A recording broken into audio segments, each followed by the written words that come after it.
Welcome to PA Timber Goose. Today is November 22nd. Today's video is about a Marlin 30-30. This is the most popular firearm in the Pennsylvania woods. It's killed more deer than any other rifle out there today. It was actually made by Marlin. Marlin was sold to Remington, and Remington got into some financial issues, so now Sturm Ruger owns Marlin Firearms. This is an older gun, so I have no checkering on anything here. I actually have tape on here because I have no checkering to hold on to. This makes it much easier when it's cold. Stock gets very slippery. And a little closer here. You can see my new scope on here. I had a bush now on there. It was starting to fog up. So now I have a loophole, 3 to 9, freedom. One good way to tell if it's time for a new optic on your rifle, when you put your target down there at 100 yards, if you can't read the writing on your target, it's time for a new optic. You should have a very, very clear sight window. There shouldn't be any haze or anything looking through the scope. If it is, you have a condensation inside of your optic, or maybe some of the gas inside of it's leaking out. So it will fail you in your moment of need. You could have a nice buck out there. You can't see it because you can't find it in the scope. You can't see through it, and it's foggy. And my 30-30, I actually shoot hand loads in it. Okay, there's my 170 grain soft point round nose for my 30-30. This is very effective on deer. It has a lot of knockdown power. Some people like the 150 grains because they're faster, but I prefer a large, slow bullet. It actually delivers more energy to the target, and it has a quicker takedown power. 30-30s are very effective as long as you're within the range. 30-30's maximum range, I would say, is about 150 yards. I wouldn't shoot past that. I have shot 160 grain Horner Day. I believe it's called an FTX 160 grain. They do add more velocity to the 30-30 round, and they are actually very accurate. Here's the buck I shot with that 160 grain FTX. It's kind of an odd rack, and that's very, very common for the mountains. Got 3 on one side, 4 on one, so I got a 7-point. Sometimes the food in the mountains isn't always good for the deer. They can't find a lot to eat, or the deer's old, and then you end up with a tiny rack like this. But in the mountains, this is very common.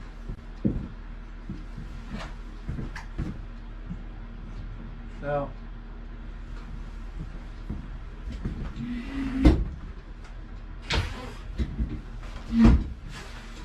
the Marlin 30-30 has probably taken more deer in the woods than any other rifle. There are a lot of Winchester Model 94s out there. Winchester 94 has a top ejection port, so usually they just have open sights. It's hard to put an optic on that. The Marlin ejects from the side. They're very accurate, and they're built like a tank. I have a hammer spur on the side so I can get to the trigger sooner. These are very effective. A lot of people don't like them. They do have a lot of stopping power. One nice thing is the short barrel. I don't have my sling on it right now. Let me put my sling on here.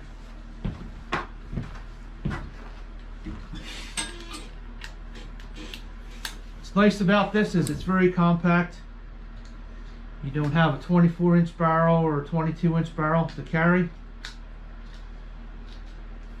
So you can put this over your shoulder. You're walking through the woods, your barrel's not sticking up above your head, getting caught in the trees. It's very easy to take off your shoulder. If you have it on your shoulder here, you want to take it off, just grab the bottom, swing it around, and you're right on target. It comes up very quickly. But if it's raining or snowing, I have a tendency to carry it upside down, and I have a hold at the end of the barrel so I know where it is. And there again, it's very short. Back you up here a little bit more. It's very short. You can see where the end of my barrel is. So when I'm walking in the snow and I'm crawling through bushes, I'm not getting stuck. And I can actually grab the end of my barrel like this, spin it around, it comes right up. 3 to 9 is really all you need. Your maximum range for this is probably about 150 yards. Okay, my loophole scope. very clear. Just put it down here. You can see the ring on here. It's nice. It's a matte black finish. The turrets are closed. I tend to stay away from turrets that are open because if you bang a bush or something, it may change your zero. So the only issues I have with this is you can see the engraving here. It's supposed to be a 3 to 9. It goes 3, 4, 6, 9. So an oddity, I don't know why. Maybe that saves them some money when they're manufacturing it. So I'm missing a 7 and a 5. I mean, not that it really makes any difference. I wish they would have put it on there. And the other issue is the back of this eyepiece is all metal. There's no rubber on there. If you get your eye too close, that scope is going to bite your eye, your forehead, and you're definitely going to need some stitches if that smashes you in the forehead. I'll probably put some tape on there. I wish they had a rubber cap that would go on the end of there. So the only two issues with the scope. Other than that, the gun shoots very well with my hand loads. I actually haven't shot a deer with my rifle in quite a few years. Most of my deer have been coming with a crossbow, and I've been shooting them in October. If we ever get some snow in the ground, that's a perfect time to hunt deer. As far as reloads, just throw some numbers out there. This is my favorite powder. I can reload my 6.8 SPC with this. I can reload my 30-30 with this. I can reload a 308 with this and a 30-06. It's a very versatile powder. It's very stable. It's an extruded powder with a long grain. Some people like a shorter grain, but I've used this for years. I've never had any issues. When I started hunting with my 45-70, and that's when I started reloading.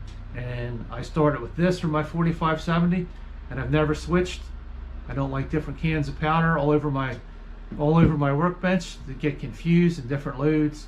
One powder can do them all. All you got to do is change the load and the dies, and you're good. Okay, so a 30-30, 170 grain round nose flies at 2,000 feet per second. 308, 39 grains will fly at 2,300 feet per second. And a 30-06 with 44 grains of powder will fly at 2,600 feet per second. So as I'm a big fan of 30 caliber rifles because the bullet selection is unlimited, and you can make light loads, medium loads, or hot loads. My rifle loads, I never shoot hot loads. If you look at the reloading chart, it'll start with minimum and maximum. It'll give you the velocity. So usually what I do is I pick a load that's right in the middle. And the reason for that is, number one, it reduces the muzzle blast, and which is much better for you, which means you have better gun control. It'll save your ears a little bit, and it's actually more accurate if you don't have that huge muzzle blast. 3 or 4 extra grains of powder. You can put a hot load in there. The chances of you rupturing a case or hurting yourself or blowing your gun apart is very high. So I don't shoot high pressure loads. Everything's in the middle. The deer can't tell if you shot it going at 2,000 feet per second or 2,500 feet per second. You can't tell the difference. Your goal is to put that bullet where it's supposed to hit. Sometimes you have to shoot through little keyholes, and if you have a hot load, you have a lot of recoil, which means the end of the barrel is going to jump up real high, and you lose a lot of your accuracy. I try to keep my loads in the middle of the road. That way the accuracy is better, and it'll actually help you connect with more deer. If you shoot and there's snow outside, the snow actually muffles it. I don't know why. I guess it absorbs the sound. I always thought that was pretty interesting. But middle of the road loads for all your 30 caliber rounds. Bullets for 308, 30-06, and 300 Win Mag. You pretty much have an unlimited selection. 30-30, you pretty much have your choice of 150 grain round nose, 170 grain round nose, or 160 grain Hornady FTX. I have seen some 125 grain hollow points. They have a very high velocity. I have reloaded some of them, but I've never actually shot them at deer. They did fly a little erratic. The heavier bullets, even on my 308, I shoot 180s, and they seem to be more accurate. Okay, so there's my ammo holder for my 30-30. These work really well. These are about $6 from Midway USA. What they do is there's a slot in here and they just snap in. This one's a little tight because it's still brand new. Keeps your ammo dry.